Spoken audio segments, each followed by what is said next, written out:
நம்ம ஒரு ப்ரேயர் பண்ணிட்டு அந்த கான்ஃபரன்ஸ் டைம் போவோம். நன்றி பிதாவே, இந்த நேரத்துக்காக நன்றி செலுத்துகிறோம். நீங்க பிளஸ் பண்ணுங்க. உங்களுடைய வார்த்தையை நம்ம எங்க இருதயத்துல நீங்க எங்க இருதயத்துல உங்களுடைய வார்த்தையை விதைக்கிறதுக்கு எங்க இருதயத்தை நாங்கள் திறந்து கொடுக்குறோம்ப்பா. எங்க இருதயத்தை நல்ல நிலமாக மாற்று. உங்களுடைய வார்த்தையை 30, 60, 100 தனியாக பெருக பண்ணுங்க. வீடியோ கேட்கறது கான்ஃபரன்ஸ் இருக்க ஒவ்வொருவரையும் உங்களுடைய நாமத்தினால் நான் ஆசீர்வதிக்கிறேன். இதை யூடியூப்ல பார்க்க போற ஒவ்வொருவரையும் நான் ஆசீர்வதிக்கிறேன். வார்த்தை அது அப்படியே ஸ்ப்ரெட் ஆகட்டும். இயேசு கிறிஸ்துவின் நாமத்தில் ஜெபிக்கிறோம் பிதாவே. ஆமென். ஹாய் ஷலோம். இயேசு கிறிஸ்துவின் நாமத்தினால உங்க எல்லாரையும் இந்த கான்ஃபரன்ஸ் நான் வரவேற்கிறேன். ஸோ நம்ம வந்து போன கான்ஃபரன்ஸ்ல வந்து சில விஷயங்கள் பார்த்தோம். அதோட ஒரு கண்டினியூஷனாக தான் இந்த கான்ஃபரன்ஸ் வைக்க போகுது. ஸோ ஒருவேளை நீங்க வந்து இந்த வீடியோவை நீங்க யூடியூப்ல தான் பார்த்துட்டு இருக்கீங்க. ஒருவேளை கான்ஃபரன்ஸ் போனாலும் வரலாம். நீங்க என்ன பண்ணுங்க, யூடியூப்ல அந்த வீடியோ இருக்கு. ஆவிக்குரிய போராட்டம் எப்படி மேற்கொள்ளுது அப்படிங்கிற ஒரு தலைப்பு நம்ம இந்த வீடியோ பேசிப்போம். ஸோ அந்த யூடியூப்ல அந்த வீடியோ இருக்கு, நீங்க அப்புறமா அதை பார்த்துக்கோங்க. அதோட கண்டினியூஷன் ஒரு வீடியோ. ஸோ அதுல நம்ம என்ன பார்த்தோம் அப்படின்னா, நம்ம எப்படி வந்து சோர்ந்து போகாம நம்ம வந்து என்ன பண்ணணும், ஜெபம் பண்ணணும் அப்படிங்கிறது அதை பத்தி நம்ம பார்த்தோம். ஏன்னா நமக்கு இந்த வாழ்க்கையில வந்து ஒரு போராட்டம், ஆவிக்குரிய போராட்டம் ஒரு விஷயம் இருக்குது. நிறைய பேர் சொல்லுவாங்க, நான் வந்து கிறிஸ்து வந்து எனக்காக எல்லாம் செஞ்சு முடிச்சிட்டாரு, அதனால நான் எந்த ஒரு விஷயமும் பண்ண தேவையில்லை, அவர் எனக்காக செய்வேர் எல்லாம் பண்ணி முடிச்சிட்டாரு அப்படின்னு சொல்லுவாங்க. அவர் எல்லாம் பண்ணி முடிச்சிட்டாரு. ஏன் அவர் என்ன பண்ணாரு அப்படின்னா, நம்ம வந்து நம்மளுடைய வாழ்க்கையை வாழ்றதுக்கு, நமக்கு வர பிரச்சனைகளை மேற்கொள்றதுக்கு என்ன பண்ணிருக்காரு, ஒரு கிருபையை இடத்துல கொடுத்துருக்காரு. அவர் ரத்தத்தை செஞ்சிருக்காரு. நமக்கு ஒரு பிரச்சனை அப்படின்னா நம்ம பிதாவினுடைய சமூகத்தில் வந்து நிற்கும்படியாக, அந்த குற்ற மனசாட்சியை கலந்து போடும்படியாக, நம்ம பாவங்களை விட்டு நம்ம மனம் திரும்புவது கேட்டு அவர் ஒரு விஷயத்தை பண்ணியிருக்கிறாரு. அதாவது நமக்கும் பிதாக்கும் ஒரு திரைச்சிலை மாதிரி ஒரு விஷயம் இருந்துச்சு. அந்த பாவம் அப்படிங்கிற ஒரு காரியம் இருந்துச்சு. அந்த பாவத்தை அவர் என்ன பண்ணிருக்காரு, நீக்கி இருக்கிறாரு. ஆதாமுக்கு வந்து ஆண்டவர் வந்து ஒரு ஆளுகை அப்படின்னு சொல்லி ஒரு விஷயத்தை கொடுத்திருந்தாரு. ஆனா ஆதாம் வந்து பிசாசு வஞ்சித்ததுனால என்ன பண்ணிட்டான்னா, அந்த ஆளுகையை அவன் இழந்து போயிட்டான். சோ ஆண்டவர் ஆளுகையும் அவன் இழந்துட்டான், பிதாவிட்ட இருந்தும் அவன் வந்து என்ன பண்ணி போயிட்டான், கொஞ்சம் தூரமா விலகி போயிட்டான். சோ அந்த இடத்த ரெஸ்டோர் பண்றதுக்காக தான் இயேசு கிறிஸ்து வந்தாரு. அவர் என்ன பண்ணாருன்னா, திரும்ப நம்மளை பிதா கிட்ட கொண்டு வந்து அந்த ஆளுகையும் இன்னைக்கு என்ன பண்ணிருக்கிறாரு, நம்ம கையில கொடுத்துருக்கிறாரு. சோ அதை நம்ம ஃபர்ஸ்ட் புரிஞ்சுக்கணும். அந்த விஷயத்துல அவர் என்ன பண்ணாரு, சிலுவையில நமக்காக செஞ்சாரு. சோ அந்த ஆளுகை அப்படிங்கிற ஒரு விஷயத்துக்கு நம்ம இடத்துக்கு வந்து நம்ம சில விஷயங்கள் நம்ம பண்ணுவோம். ஆளுகை அப்படின்னா ஒழுங்கா இல்லாத காரியங்களை ஒழுங்குபடுத்துறதுதான் என்னது ஆளுகை. சோ அந்த அந்த இடத்துல வந்து நிற்கும் போது நமக்கு என்ன பண்ணுது, சில நிறைய போராட்டங்கள் ஏற்படுது. அதை எப்படி மேற்கொள்ளணும் அப்படிங்கிறத பத்தி தான் நம்ம போன கான்ஃபரன்ஸ்ல பார்த்துக்கணும். ஸோ நமக்கு வந்து ஆவிக்குரிய போராட்டம் அப்படிங்கிற ஒரு விஷயம் வந்து நிச்சயமா இருக்குது, அது எல்லாருக்குமே இருக்குது. ஸோ அதை நம்ம ஃபர்ஸ்ட் புரிஞ்சுக்கணும். அதை நம்ம புரிஞ்சுக்கிட்டாதான் அடுத்து நம்ம என்ன பண்ணணும் அப்படிங்கிறது நமக்கு தெரியும். ஸோ நமக்கு இதுதான் நம்ம என்ன பண்ணோம், போன கான்ஃபரன்ஸ்ல பார்த்தோம். ஸோ அப்படி நம்ம ஆவிக்குரிய போராட்டத்துல வந்து ஒரு இருக்கிற ஒரு முக்கியமான பிரச்சனைனா, நம்ம வந்து நம்ம நிறைய ப்ரே பண்ணுவோம். ஒரு காரியத்துக்காக என்ன பண்ணுவோம், திரும்ப திரும்ப ப்ரே பண்ணிட்டே இருப்போம், ஜெபம் பண்ணிட்டே இருப்போம். ஆனா அதுல வந்து ஒரு நமக்கு என்ன ரிசல்ட் இருக்காது, நம்ம எதிர்பார்த்த காரியம் நடந்திருக்காது, சின்ன மூமெண்ட் கூட நடந்திருக்காது. ஸோ அதனால என்ன பண்ணிடுவோம்னா, அந்த ஜெபத்தை நம்ம விட்டுருவோம். ஸோ அப்படி நம்ம விடக்கூடாது. நம்ம என்ன பண்ணணும், சோர்ந்து போகாம ஜெபிக்கணும் அப்படிங்கிறத பத்தி பார்க்கணும். ஸோ இதுல என்ன பண்ண போறோம்னா, அதுல கண்டினியூவா நம்ம பார்க்க போறோம். அது நம்ம எபேசியர் 6வது அதிகாரம் எடுத்துப்போம். ஸோ அந்த வசனம் நான் வாசிக்கிறேன். எபேசியர் 6வது அதிகாரம் 11வது வசனம். நீங்கள் பிசாசின் தந்திரங்களோடு எதிர்க்க நிற்க தியானிக்குள்ளாகும்படி தேவனுடைய சர்வாயுத வர்க்கத்தையும் தரித்துக் கொள்ளுங்கள். ஏனெனில் மாம்சத்தோடும் இரத்தத்தோடும் அல்ல, துறைத்தனங்களோடும் அதிகாரங்களோடும் இப்பிரபஞ்சத்தின் அந்தகார லோகாதிபதியோடும் வான மண்டலங்களில பொல்லாத ஆளுகளின் சேனைகளோடும் நமக்கு போராட்டம் உண்டு. ஸோ இந்த ஒரு வசனத்தை நம்ம எடுத்து என்ன பண்ணோம், போன வாரம் லாஸ்ட் கான்ஃபரன்ஸ் நம்ம பார்த்தோம். நமக்கு என்ன இருக்குன்னா, மாம்சத்தோட ரத்தத்தோடு போராட்டம். அது பழைய ஏற்பாட்டை வந்து அவங்க லிட்டரலா போயிட்டு ஒரு இடத்த சுதந்திரிக்கணும்னா அந்த இடத்துல என்ன பண்ணணும், சண்டை போடணும், போர் பண்ணணும். ஆனா போர் பண்ணி தான் அவங்க ஜெயிக்க வேண்டியிருக்கும். ஆனா இன்னைக்கு அப்படி இல்லை. இன்னைக்கு போராட்டமே எப்படி இருக்குன்னா, நம்ம மைண்ட் லெவல்ல தான் இருக்குது, ஸ்பிரிச்சுவல் லெவல்ல இருக்குது. ஸோ அந்த ஸ்பிரிச்சுவல் லெவல்ல போயிட்டு நம்ம போராடுறதுக்கு என்ன பண்ணணும்னா, ஆண்டவருடைய தேவனுடைய சர்வாயுத வர்க்கத்தை நம்ம என்ன பண்ணணும், தெரிந்து கொள்ளணும். அதாவது ஆர்மர் ஆஃப் காட். எப்படி ஒரு போருக்கு போகும்போது தலைச்சுரா போட்டுப்பாங்க, மார்க் ஹவுஸ் அனுப்பிப்பாங்க, பட்டம் எடுத்துப்பாங்க. ஸோ இந்த மாதிரி காரியங்கள்லாம் இப்படி ஒரு போர்ல இருக்கும். அதே மாதிரி ஆவிக்குரிய இந்த மாதிரி சர்வாயுத வர்க்கம் சொல்லியிருக்குது, அதை நம்ம அடிமைப்படுத்தணும். ஓகேவா? இன்னைக்கு வந்து அதுல எல்லாத்தையும் நம்ம பார்க்க போறதுல அதுல முக்கியமா இருக்கிற பட்டயம். ஓகேவா? அந்த பட்டயத்தை வந்து நம்ம பார்க்க போறோம். சோ அந்த பட்டயம் என்ன அப்படின்னா, இதுல இருக்குது 17வது வசனத்துல எழுதிருக்குது. எபேசியர் 6:17. ஆவியின் பட்டயத்தை எடுத்துக்கொள்ளுங்கள். ஓகேவா? தேவ வசனமாகிய ஆவியின் பட்டயத்தை எடுத்துக்கொள்ளுங்கள். ஓகேவா? சோ ஆவியின் பட்டயம் என்னது? தேவனுடைய வசனம். இந்த வார்த்தைகள் இதுல சொல்லப்பட்ட ஒவ்வொரு வார்த்தையும் நம்ம எடுத்து நம்ம அதுல பழகும் போது என்ன பண்ணணும்னா அது வந்து ஒரு ஆவியின் பட்டயமா நமக்கு ஸ்பிரிச்சுவல் லெவல்ல செயல்படும். சோ அதுக்கு முன்னாடி நம்ம யாரு கூட சண்டை போட போறோம் அப்படிங்கறத நம்ம தெரிஞ்சுக்கணும். இதுல நம்ம பார்த்தோம்னா நீங்கள் பிசாசின் தந்திரங்களோட எதிர்த்து நிற்க. நம்ம எதிர்த்து நிற்கிறோம்னா பிசாசின் தந்திரத்தோட என்ன பண்ணிட்டு இருக்கோம்? எதிர்த்து நிற்கிறோம். அதாவது பிசாசு கிட்ட ஆயுதம் சொல்ற விஷயம் கிடையாது. பிசாசுக்கு தந்திரம் மட்டும் தான். அந்த ஆயுதம் வந்து கிடையவே கிடையாது. அவனை குறிச்சு நீங்க என்ன பண்ண வேண்டாம், பயப்பட வேண்டாம். சோ பிசாசோட தந்திரம் என்னன்னா நம்ம கிட்ட வந்து பொய்களாக சொல்லிட்டு இருக்கிறது. ஆண்டவர் நம்மளை குறிச்சு ஒரு சத்தியம்னு ஒரு விஷயம் வச்சிருப்பாரு. அதுக்கு அப்படியே ஆப்போசிட்டா என்ன பண்றது? பொய்யா சொல்லிட்டு இருக்கதான் பிசாசோட தந்திரமா இருக்குது. சோ அந்த பொய்களின் மூலமா நமக்கு ஒரு பயத்தை கிரியேட் பண்றது, ஒரு இல்யூஷனை கிரியேட் பண்றதுதான் பிசாசோட தந்திரமா இருக்குது. சோ இதுதான் என்ன பண்ணுது? ஆதி ஆகமத்துல நடக்குது. ஆதி ஆகமத்துல ஏவாள் கிட்ட என்ன பண்றாங்க? போய் பொய் சொல்றாங்க. நீங்க வந்து ஆண்டவர் வந்து அந்த பழத்தை என்ன பண்றாரு? உங்ககிட்ட இருந்து நீங்க சாப்பிட்டா தேவர்களை போல மாறிடுவீங்கன்னு சொல்லி அவர் உங்ககிட்ட இருந்து விலக்கி வச்சிருக்காரு அப்படின்னு சொல்லி அவன் பொய் சொல்லி என்ன பண்றான்? அவங்கள வஞ்சிச்சுட்டான். ஆனா அவங்க வந்து ஆண்டோடைய சாயதான் அவங்க சிருஷ்டிக்கப்பட்டிருக்கிறாங்க. ஓகேவா? அதை சாப்பிட்டா அவங்களுக்கு மரணம் ஒரு காரியம் வந்துடும். ஆனா அவங்க என்ன பண்றாங்க? அப்படியே ஆப்போசிட்டா மாத்தி ஒரு பொய்யை சொல்றாங்க. அந்த பொய்யை சொல்றது மூலமா அவங்க என்ன பண்றாங்க? அந்த பழத்தை அவங்க புசிச்சதுனால அவங்களுடைய ஆவியில அவங்க என்ன பண்றாங்க? அவங்க விழுந்துட்டாங்க. அவங்களுடைய ஆவி வந்து மரணத்துக்குள்ள போயிட்டு, அதாவது தேவனுடைய ஆவியினால் உயிர் பெற்ற அவன் வந்து அந்த அந்த ஆவியை அவன் இழந்துட்டான். அவனுடைய ஆவி வந்து மறிச்சு போயிட்டு வந்து ஒரு பெரிய இருள விழுந்துட்டான். விழுந்ததுக்கு அப்புறம் என்ன பண்றான்னா ஆண்டவரை பார்த்து அவன் பயந்து ஓடி என்ன பண்ணிக்கிறாங்க? ஒழிஞ்சுக்கிறான். சோ அதே தந்திரத்தை தான் பிசாசு என்ன பண்ணிட்டு இருக்கா? இத்தனாயிரம் வருஷம் கழிச்சு நம்ம எல்லாருக்கிட்டையும் திரும்ப பண்ணிட்டு இருக்க ஒரு காரியம் என்னன்னா, ஆண்டவர் நம்மள ஒரு விதமா பார்த்துட்டு இருக்காரு. ஆனா நம்ம கிட்ட வந்து இல்ல, அவர் உன்னை இப்படி பார்க்கல, உன்னை வந்து ரொம்ப மோசமா பாக்குறாரு, உன்னை ஒரு பாவியா பாக்குறாரு, அவர் உன்னை கைவிட்டுட்டாரு அப்படின்னு சொல்லி ஒரே நிறைய பொய்கள் சொல்லி நமக்குள்ள பயத்தை கிரியேட் பண்ணலாம். சோ அந்த பயத்தை தான், அந்த பயத்தை கூட தான் நம்ம என்ன பண்ணிட்டு இருக்கோம்? அந்த பிசாசோட தந்திரத்து கூட தான் நாங்க என்ன பண்ணிட்டு இருக்கோம்னா நம்ம வந்து போராடு அந்த நம்மளுடைய வார்ஃபேர் இருக்கிறது அது கூட தான் நடக்குது. சோ அதுக்கு நம்ம எதிர்த்து நிற்கும்படி நம்ம என்ன பண்ணிடுறோம்? இந்த ஆவி தேவ வசனமாகிய ஆவியின் பட்டயத்தை நம்ம என்ன பண்ணணும்? கையில எடுக்கணும்.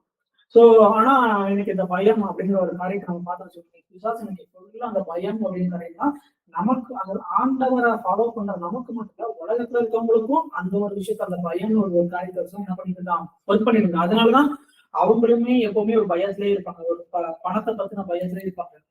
அதனாலதான் அவங்களுக்குள்ள இருந்து கெட்ட இனங்கள் பிறந்துட்டு எப்பயாவது சம்பாதிச்சிருந்ததுக்காக அடுத்தவன ஒரு வீழ்த்தி கூட இல்லைன்னா திருடி சம்திங் ஏதோ ஒரு தப்பான வழியில கூட அவங்க என்ன பண்றாங்க? சம்பாதிக்கிறாங்க. ஏன்னா பயம். பணம் நமக்கு இல்லாம போயிடும், இல்லைன்னா நீங்க செத்துருவோம்னு சொல்லி பயத்தை எல்லாருக்குள்ளயும் விதைச்சு வச்சிருக்கான். ஆனா இன்னைக்கு வந்து ஒரு ஒரு கஷ்டமான சில விஷயங்கள் வந்து நமக்கே கஷ்டமா இருக்கு பார்க்கும்போது என்னன்னா சர்ச்ல இருக்கவங்களுக்கும் கிறிஸ்தவர்களும் இந்த மாதிரி பயத்துக்குள்ளதான் இன்னைக்கு வாழ்ந்துட்டு இருக்காங்க. அவங்க ஆண்டவருக்குள்ள வந்து ஆண்டவருக்குள்ள பலப்பட்டு கர்த்தருக்கு பயப்படுற பயம் இருக்கலாம். ஆனா அவங்க என்ன பண்றாங்க? பிசாசோட பொய்யை நம்பி அவங்க பயந்துட்டு இருக்காங்க. அந்த பயத்தை அவங்க என்ன பண்றாங்க? நார்மலைஸ் பண்றாங்க. நான் வந்து இதுக்கு முன்னாடி யூடியூப்ல ஒரு வீடியோ போட்டிருக்கேன். அந்த வீடியோல வந்து நம்ம பயப்படக்கூடாது, பயப்படாது என்ன பண்றோம்? பிசாசுக்கு ஒரு டோர் நம்ம ஓப்பன் பண்றோம் அப்படின்னு சொல்லி நான் சொல்லியிருக்கேன். ஆனா அதுல வந்து நிறைய பேர் வந்து அதை எப்படி நம்ம பயப்படாம இருக்க முடியும்? ஒருத்தர்லாம் வந்து கமெண்ட் பண்ணியிருந்தாரு, அதை எப்படி நம்ம பயப்படாம இருக்க முடியும்? அதாவது பெற்றவங்களுக்கு வந்து பிள்ளைங்களை குறிச்சு எப்பவுமே பயம் இருக்கும். எல்லாம் பயங்கிறது ஒரு நார்மலான விஷயம், நம்ம எப்படி பயப்படாம இருக்க முடியும் அப்படின்னு சொல்றாங்க. ஆனா இன்னைக்கு என்னன்னா பயந்தா கூட பரவாயில்ல, அந்த பயத்தை என்ன பண்றாங்க? நார்மலைஸ் பண்ணாங்க. அந்த பிசாசு அந்த அளவுக்கு இன்னைக்கு சபையவே என்ன பண்ணி வச்சிருக்காங்கன்னா வங்கிட்டு வச்சிருக்கான். அப்படிப்பட்ட காரியங்களை நீங்க என்ன பண்ணாங்க? மாட்டிக்காதீங்கன்னா நமக்குள்ள பயம் ஒரு காரியம் இருக்கவே கூடாது. ஏன்னா ஆண்டவர் வந்து நமக்கு பயத்தின் ஆவியை கொடுக்கல. அந்த 2 தீமோத்தேயு விஷயப்பட 2 தீமோத்தேயு 1:7 அதுல என்ன போட்டிருக்கு? தேவன் நமக்கு பயமுள்ள ஆவியை கொடாமல் பலமும் அன்பும் தெளிந்த புத்தியுள்ள ஆவியை கொடுத்திருக்கார். சோ ஆண்டவர் வந்து நமக்கு பயமுள்ள ஆவியை அவர் கொடுக்கவே இல்லை.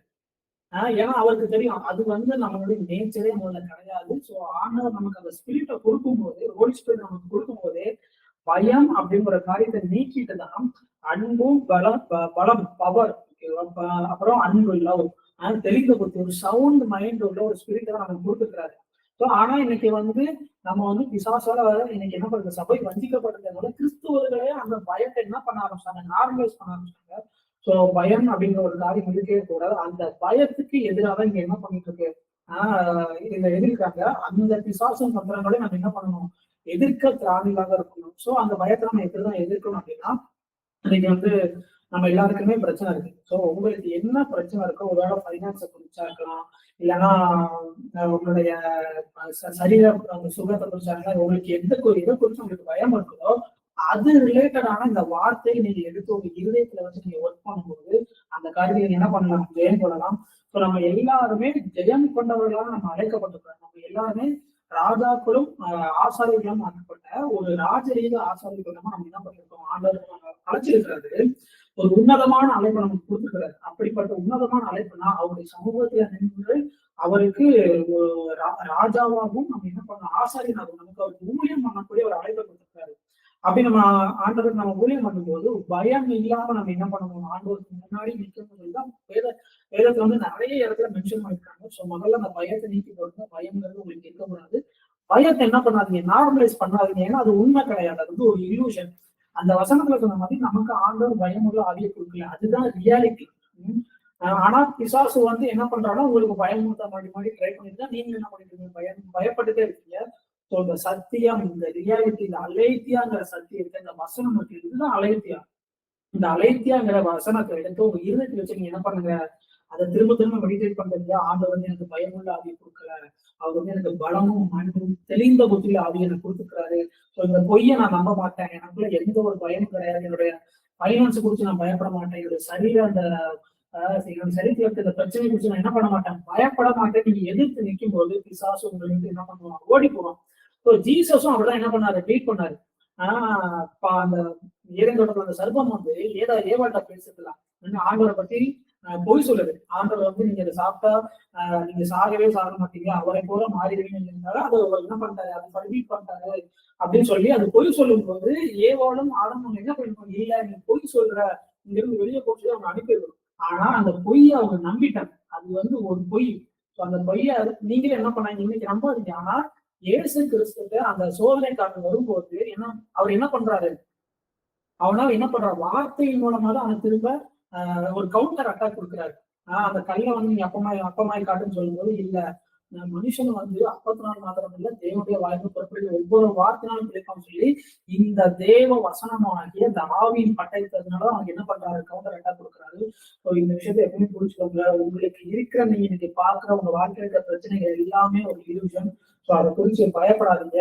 அது எல்லாத்தையும் எதிர்த்து நின்று என்ன பண்ணுங்க, எதிர்த்து நின்று நீங்க எதிர்த்து நின்னால போதும் அவன் என்ன பண்ணுவான், உங்களை விட்டு ஓடி போவான். ஸோ நம்ம இன்னொரு காரியம் நம்ம பார்த்தோம்னா இன்னும் கொஞ்சம் டீட்டெயில் நமக்கு புரியும். நியாயாதிபதிகள் 6ஆவது அதிகாரம்.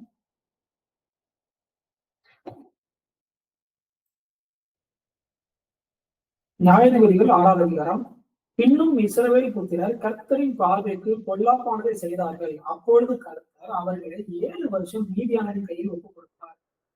மீதியானரின் கையில் இஸ்ரவேலின் மேல் படுத்து கொண்டபடியால் இஸ்ரவேல் புத்திரர் மீதியான நிமித்தம் தங்களுக்கு மலையில் உள்ள கெபிகளையும் குகைகளையும் அரணான ஸ்தலங்களையும் அடைக்கலங்களாக்கி கொண்டார்கள். ஓகேவா? சோ இந்த விஷயத்துல நம்ம இது வந்து நம்ம போன வாரமே நம்ம ஒரு லாஸ்ட் கான்ஃபரன்ஸ் நம்ம பார்த்தோம். அதாவது என்னன்னா, ஆண்டவர் வந்து இஸ்ரவேல் மக்களுக்கு கானான் தேசத்தை சுதந்திரிக்க கொடுக்குறாரு. கொடுக்கும்போது அவர் என்ன சொல்றாருன்னா, எல்லா கானானியர்களையும் நம்ம என்ன பண்ணுது, மொத்தமா விரட்டி விட்டுது. அதாவது ஏதோமியர் அப்படிங்கிற சில குடிகள்லாம் இருக்காங்க. அதாவது அவங்க எல்லாம் யாருன்னா ஒரு விதத்துல இஸ்ரவேலருக்கு வந்து சொந்தக்காரங்க வரும். சோ அவங்கள மட்டும் நீங்க. ஆனா மத்த அந்த கானானியர்கள் அப்படிங்கிற கானானியர்கள் இருக்காங்கல்ல, அவங்களால என்ன பண்ணுங்க, ராட்சசர்கள் மாதிரி இருக்கிறவங்க என்ன பண்ணுது, மொத்தமா அவங்க இல்லாத படிச்சு அவங்க எல்லாரும் விரட்டிது அடிச்சுன்னு சொல்லி ஆண்டவர் அனுப்புறாரு. ஆனா இவங்க கானானிக்குள்ள போனதுக்கு அப்புறம் கொஞ்ச நாள் கழிச்சு என்ன பண்றாங்கன்னா அவங்க கொஞ்சம் செட்டில் ஆயிட்டாங்க. அந்த போராடுற குணம் வந்து அவங்களுக்கு இல்லாம போயிட்டு சரி அவங்க கொஞ்சம் அங்க இருக்கட்டும் சொல்லி பகுதியெல்லாம் கட்டினாங்க சொல்லி இருக்கும். இதே ஞாயிறு நம்ம 1ஆவது அதிகாரம் 2வது அதிகாரம் வாசிப்பதா தெரியும். சோ அவங்க வந்து அப்படி அந்த கானானியர்களை அந்த ஜெயன்ஸ வந்து அவங்களுடைய இடத்துல அவங்க அனுமதிச்சதுனால என்ன ஆயிருக்குன்னா, ஆண்டவர் திருப்ப 2வது அதிகாரத்தை சொல்றாரு, நீங்க அவங்களை விரட்டி விடாம இருக்கிறதுனால நீங்க என்ன பண்றீங்க, அவங்களால நெருக்கப்படுதுன்னு சொல்லி ஆண்டவர் சொல்லிட்டாரு. சோ அது மட்டும் அவங்க ரொம்ப அழுது புலம்ப ஆரம்பிச்சாங்க. சோ அதோட கண்டினியூ தான் அது. அதுக்கப்புறமா ஆண்டவர் வந்து ஒரு ரசிகர்கள் இருப்பாரு. திரும்பவும் அவங்க வந்து இஸ்ரேல் பத்தி கர்த்தரின் பார்வைக்கு பொல்லாப்பானை செய்ததுனால மறுபடியும் என்ன பண்றாங்க, அந்த ஜெயன்ஸால அந்த அந்த இது காணாமர்களாக என்ன பண்றாங்க, நெருக்கப்படுறாங்க. ஸோ நான் அதனால என்ன சொல்ல வரேன்னா, ஆண்டவர் உங்களுக்கு நிறைய காரியத்தை வச்சிருக்காரு. ஸோ இந்த நோய் தானே என் வாழ்க்கையில இருந்து போட்டோம், இந்த தலைவலி தானே என் வாழ்க்கையில இருந்து போட்டோம், இந்த சின்ன கடன் தான் நான் வாழ்க்கையில சொல்லி ஆண்டவருக்கு விரோதமான காரியங்கள் என்ன பண்ணாதீங்க, உங்க வாழ்க்கையில அக்காமடேட் பண்ணாதீங்க. ஸோ நம்ம திரும்ப வருவோம். இதுல பார்க்கும்போது அவங்க என்ன பண்றாங்க, மீதியானவர்களால் நெருக்கப்படுறாங்க. இஸ்ரவேல் விதைகளை எதிர்த்திருக்கும் போது மீதியானரும் அமலேக்கியரும் கிழக்கத்தி புத்திரரும் அவருக்கு விரோதமாய் இறங்கி வந்து அவர்களுக்கு எதிரே வாளை இறங்கி காசாவின் எல்லை மற்றும் நிலத்தின் விளைச்சலை கெடுத்து இஸ்ரவேலிலே ஆகாரத்தை அறியும் ஆடு மாடுகள் கழுதைகளும் வைக்காலே போவார்கள்.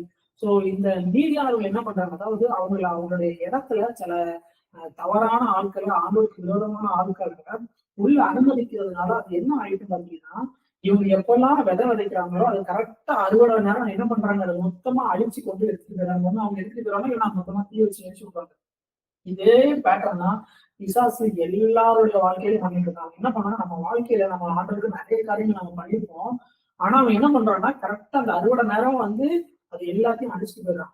சோ அந்த மாதிரி காரியங்கள் நீங்க என்ன பண்ணுங்க, நீங்களுடைய சர்வாயுத வர்க்கத்தையும் தேவனுடைய சர்வாயுத வர்க்கத்தையும் நீங்க என்ன பண்ணுங்க, தரித்து கொண்டு எதிர்த்து நிறுங்கள், எப்பொழுதும் சோர்ந்து போகாம இருக்க. சோ பிசாசோட ஒரு குணமே அதுவாதான் இருக்குது. ஸோ உங்க வாழ்க்கையில நீங்க நிறைய நேரம் நீங்க யோசிச்சு பாத்தீங்கன்னா, ஒரு விஷயம் உங்க கைக்கு வர மாதிரி இருக்கும், ஆனா திரும்பி பார்த்தா அது என்ன பண்ணாம போயிடும், காணாம போயிடும். நீங்க வந்து ஒரு கோர்ட்ல ஒரு கேஸ் போட்டுக்கலாம், அது உங்களுக்கு சாதகமா வர மாதிரி இருக்கும், திடீர்னு அதை என்ன பண்ணிடுவோம், உங்களை கை மீறி போயிடும். ஆனா நான் அதே மாதிரி உங்களுக்கு வர வேண்டிய அறுவடைகள் எல்லாம் பிசாசு எடுத்திருந்தாங்கன்னா அது எல்லாத்தையும் நீங்க என்ன பண்ணுங்க, அவன் மேல என்ன பண்ணுங்க, ஆண்டோட பெனிஃபிட்ஸை நீங்க டிக்ளேர் பண்ணுங்க. அதுங்க எல்லாம் உங்களுக்கு வர வேண்டியது. ஸோ இயேசு கிறிஸ்து நாமத்தினால நம்மளுக்காக நான் ஜெபிக்கிறேன். ஆண்டவர் நீங்க இழந்து போன எல்லா அறுவடையும், வெட்டுக்கிளி பச்சித்த எல்லா அறுவடையும் ஆண்டவர் உங்களுக்கு திரும்ப 2 மடங்காக கொடுப்பார். ஸோ தொடர்ந்து நான் வாசிக்கிறேன். அவர்கள் தங்கள் மிருக ஜீவன்களோடும் தங்கள் கூடாரங்களோடும் வெட்டு கிளிகளைப் போல திரளாய் வருவார்கள். அவர்களும் அவருடைய ஒட்டகங்களும் எண்ணி முடியாததா இருக்கும். இந்த பிரகாரமாக தேசத்தை கெடுத்து விட அதிலே வருவார்கள். சோ இப்பதான் என்ன பண்றாங்க, தேசத்தை கெடுக்கிறதுக்கு அந்த மீதியான ஆட்கள் வருவாங்க. சோ அதே மாதிரி உங்களுடைய வாழ்க்கையில வந்து எந்த ஒரு அந்நிய காரியங்களுக்கும், அதாவது அந்நிய பயிர்களுக்கு பிசாசின் காரியங்களுக்கு என்ன பண்ணாங்க, இடம் கொடுக்காதுங்க. சோ இல்லைன்னா அது என்ன பண்ணுவாங்க, லைஃபே அதை வந்து ரொம்ப கெடுத்துரும், இந்த தேசத்தை கெடுத்த மாதிரி. இப்படி மீதியானவர்களே இஸ்ரவேல் மிகவும் சிறுமைப்பட்டார்கள். அப்பொழுது இஸ்ரவேல் புத்திரர் கர்த்தரை நோக்கி முறையிட்டார்கள். இந்த இடத்துல நமக்கு ஒரு பெரிய ஹோப் என்ன இருக்குன்னா, இவங்க என்னதான் ஆண்டவருக்கு விரோதம் இஸ்ரவேல் மக்கள் பண்ணாலும் அவங்க தேவனோட உடன்படிக்கை பண்ணப்பட்ட மக்கள். சோ ஆண்டவர் அவங்க எப்பெல்லாம் நோக்கி அவங்க கூப்பிடுறாங்களோ ஆண்டவர் அவங்களுக்காக இறங்குவார். நீங்களும் என்ன பண்றீங்க, புதிய உடன்படிக்கைகள் இருக்கீங்க. உங்களுக்கு ஒரு ஹோப் இருக்கு, ஒரு நம்பிக்கை இருக்குது. என்னன்னா, நீங்க ஆண்டவரை நோக்கி உங்க இதயத்தை திருப்பி நீங்க ஆண்டவரை நோக்கி கூறுகிறீங்க, அவர் உங்களுக்காக இறங்குவார். இஸ்ரவேல் புத்திரர் மீதியான நிமித்தம் கர்த்தரை நோக்கி முறையிட்ட போது கர்த்தர் ஒரு தீர்க்கதரிசியை அவர்களுக்கு அனுப்பினார்.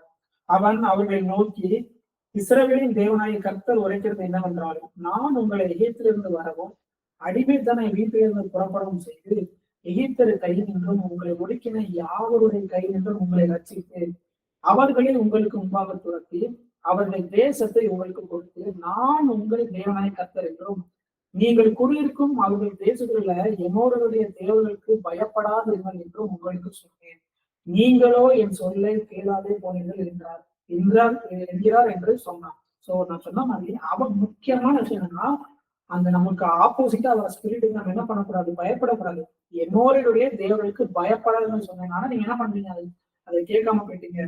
சோ காட் வந்து என்ன பண்றாருன்னா, நமக்கு அகைன்ஸ்டா வர எந்த ஒரு சூழ்நிலைக்கும் நம்ம என்ன பண்ண சொல்றது, பயப்படாம இருக்கு சொல்றாரு. சோ அந்த விஷயத்த ரொம்ப சீரியஸா இல்ல, எந்த ஒரு காரியத்துக்கும் பயப்படாதீங்க, ஏன்னா உங்க கூட இருக்கிறது ரொம்ப பெரியவர்.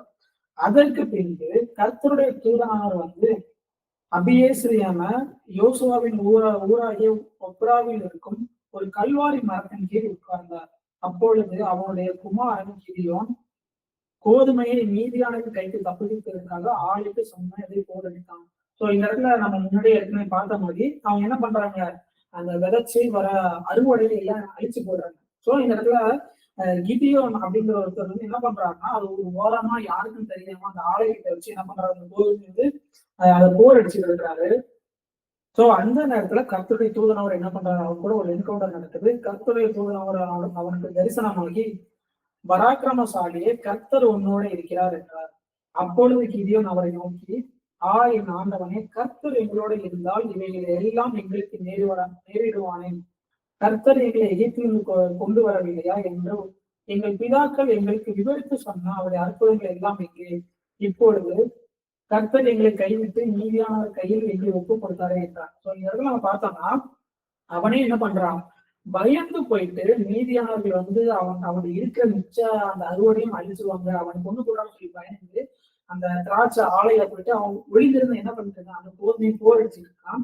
பயந்து ஒளிஞ்சுக்கிட்ட ஒருத்தங்க போய் ஆண்டவர் என்ன சொல்றாரு, பராக்கிரமசாலி பராக்கிரமசாலி கர்த்தர் உன்னோட இருக்கிறான்னு சொல்லி சொல்றாரு. சோ இந்த இடத்துல எது உண்மை, அவன் பயந்துட்டு இருக்க உண்மையா, இல்லைன்னா ஆண்டவர் அவனை பார்த்து பராக்கிரமசாலின்னு சொல்றது ஆண்டவர் சொல்லதான் உண்மை. ஏன்னா அவர்தான் என்னது, அவர்தான் உண்மையானவரா இருக்கிறார், அவர்தான் சத்தியமானவரா இருக்கிறார். சத்தியம் அப்படின்னா அழைத்தும் சொல்லி பார்த்தோம், அதுதான் உண்மையான சத்தியத்துக்கு எல்லாம் சத்தியமா இருக்குது, நிஜங்களுக்கு எல்லாம் நிஜமா இருக்குது. இவன் பயப்படுறது வந்து ஒரு இலூஷனான ஒரு காரியம், ஒரு மாயையான ஒரு விஷயம். ஆனா ஆண்டவர் என்ன பண்றாரு, அவங்க கிட்ட வந்து டீல் பண்றாரு. அதுதான் என்ன பண்றாரு, அந்த வார்த்தை மூலமா அவங்க பேசுறாரு, வந்து பராக்கிரம சொல்லி பேசுறாரு. ஆனா அந்த அவர் என்ன பண்றாரு, கொஞ்சம் புலம்புறாரு, எங்களை ஏன் நீங்க கைவிட்டீங்க கேட்கிறாரு, ஆண்டவர் எங்களை கைவிட்டாரு அப்படின்னு சொல்லி வந்து கொஞ்சம் புலம்பு ஆரம்பித்தாரு. அப்பொழுது கர்த்தர் அவனை நோக்கி பார்த்து, உனக்கு இருக்கிற இந்த பலத்தோட போ, நீ இஸ்ரவேலை மீதியானவரின் கைக்கு நீங்களாக்கி ரட்சிப்பாய், உன்னை அனுப்புகிறவர் நான் நல்லவன். சோ இந்த இடத்துல என்ன பண்றாருன்னா ஆண்டவர் வந்து அவர் அனுப்புறாரு. சோ இதுக்கப்புறம் வந்து நிறைய காரியங்கள் நடக்குது. என்ன விஷயம் நடக்குதுன்னா, இந்த காரியங்களுக்கும் ஓகே ஆண்டவர் சொல்லிட்டாரு சொன்னேன். ஆண்டவர் வந்து ஒரு வழி சொல்றான், அந்த வழி வந்து என்ன பண்றாங்க, ஆண்டவர் அக்செப்ட் பண்ணிக்கிறாரு.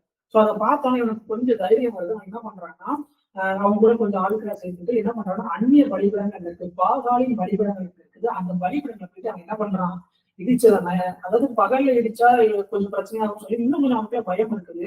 ஏன்னு சொல்லி நான் சொல்றேன், அவனுக்கு பயம் இருக்குது. சோ அதனால என்ன பண்றான்னா, ஆட்களை சேர்த்துட்டு நைட்ல போயிட்டு அதை இடிச்சுட்டு அங்க ஆண்டவருக்காக இன்னொரு காலை மாட்டை என்ன பண்றாங்க, பலி கொடுத்து வரான். சோ இந்த காலையில வந்து நிறைய பேர் பாக்குறாங்க, இஸ்ரேல் மக்களே பார்த்துட்டு இப்படிப்பட்ட காரியத்தை பண்ணாம யாரு அப்படின்னு சொன்னா கிதியோன் தான் பண்ணான்னு சில பேர் சொல்றாங்க. அதாவது பாகாலோட பலிபீடத்தை இடிச்சதுக்காக இஸ்ரேலர்ஸே என்ன பண்றாங்க, சண்டைக்குவாங்க. ஏன்னா இது ஒரு பெரிய பிரச்சனை கிரியேட் பண்ணுவோம், மீதானவர்கள் வந்து நம்ம எல்லாரையும் கொண்டு போடுறாங்க சொல்லி அவங்க பயந்து இருக்காங்க. சோ அந்த இடத்துல வந்து கிதியோனோட அப்பா வந்து ஒரு கிதியோனா இருக்காங்க, கிதியோனுக்கு சப்போர்ட்டா வந்து பேசுறாரு, நீங்க எப்போ அந்த பாகால வந்து கூட ஆரம்பிச்சீங்க, அவங்க தேவனை கிடையாது சொல்லி சொல்றாரு. சோ அதுக்கப்புறம் என்ன நடக்குது, அதுக்கு அடுத்த சினாரியில என்ன நடக்குதுன்னா, கிதியோனின் மேல கர்த்தருடைய ஆவி இறங்குது. நான் வாசிக்கிறேன். சோ அந்த வசனம் நான் வாசிக்கிறேன். நியாயாதிபதிகள் 6வது அதிகாரம் 34வது வசனம். அப்பொழுது கர்த்தருடைய ஆவியானவர் கிதியோன் மேல் இறங்கினார். சோ இந்த காரியத்துக்கு அப்புறம் தான் என்ன நடக்குதுன்னா, கிதியோன் வந்து டக்கு நிறைய பேரை சேர்க்கிறாரு. அவர் மூலமா நிறைய இன்ஃபுளுன்ஸ் வந்து என்ன பண்றாருன்னா, அந்த போருக்கு வந்து நிறைய பேர் ஆட்களை கூட்டு போறாரு. சோ அவர் மேல அவருக்கு அந்த பயம் அப்படிங்கிறது முழுவதும் எப்ப போச்சுன்னா, கர்த்தருடைய ஆவியானவர் என்ன பண்றாரு, அவர் மேல வந்ததுக்கு அப்புறம் தான் இந்த மாதிரி காரியங்கள் நடக்குது.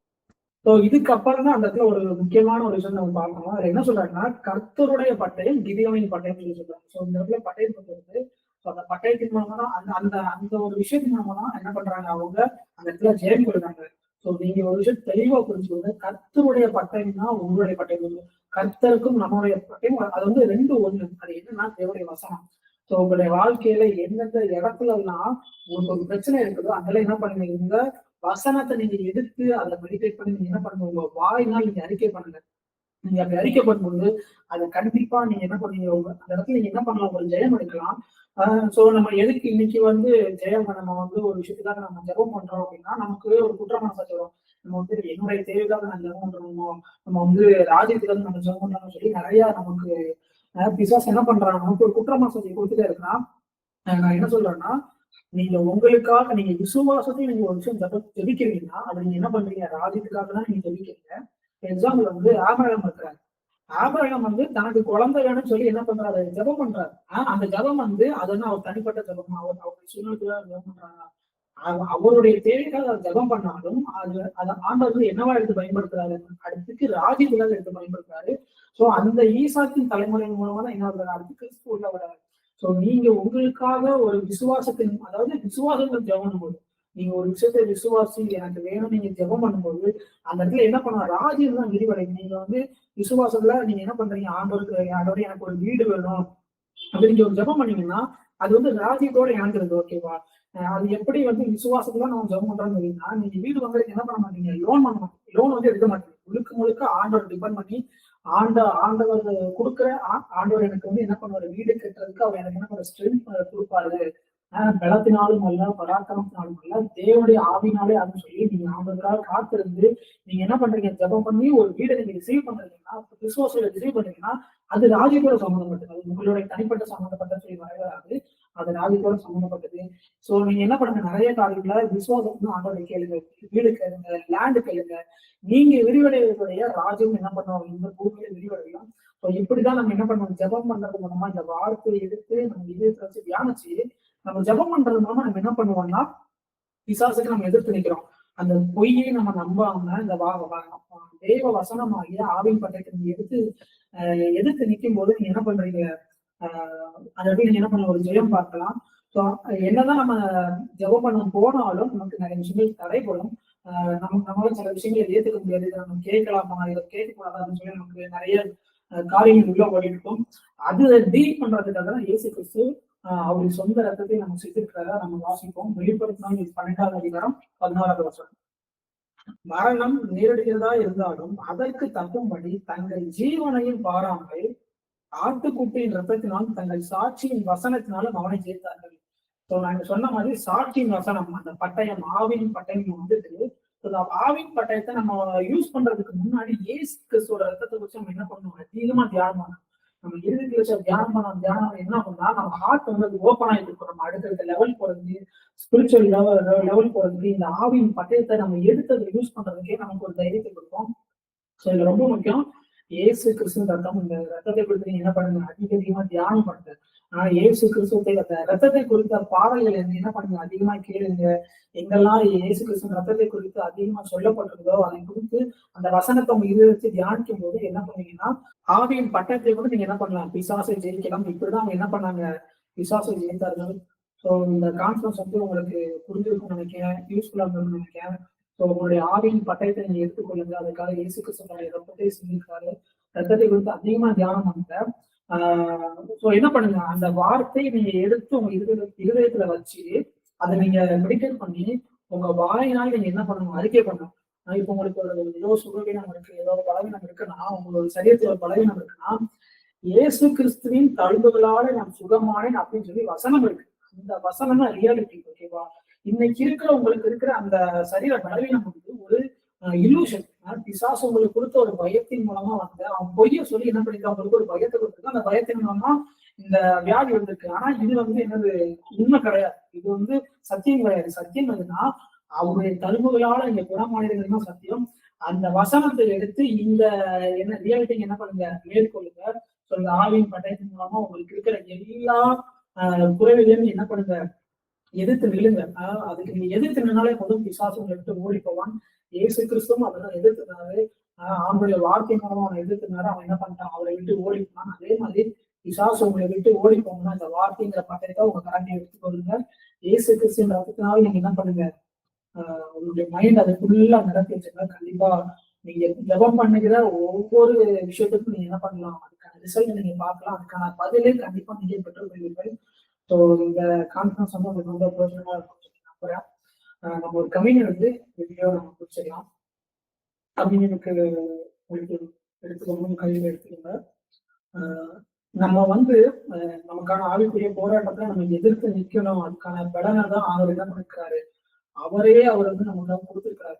ஸோ அவருடைய சரீரத்தையும் அந்த இடத்தையும் நம்ம என்ன பண்ணுவோம், எடுத்து அதை குறித்து நம்ம என்ன பண்ணுவோம், தியானிக்கணும், பேர் பண்ணணும். நன்றி பிதாவே, இந்த உடன்படிக்கையின் மூலமா நீங்க எங்களுக்கு இந்த சரீரத்தையும் இந்த ரத்தத்தையும் கொடுத்திருக்கிறீங்க. நன்றி சொல்லிக்கிறோம். இந்த சரீரத்தை விட்டு நம்ம சாப்பிடுறோம்.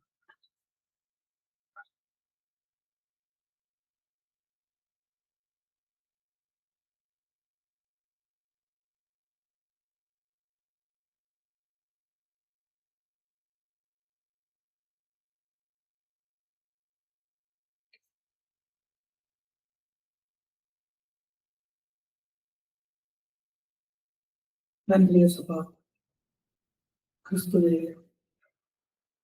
நீங்க சிங்க ரத்தத்துக்காக செல்கிறோம். புதிய உடன்படிக்கை ஏற்படுத்திக்கிறீங்க. இந்த ரத்தத்தை நம்ம ஏற்றுக்கொள்கிறோம், நம்ம விசுவாசிக்கிறோம். நீங்க எங்களுக்காக இந்த ரத்தத்தை சிந்திருக்கீங்க விசுவாசிக்கிறோம்ப்பா.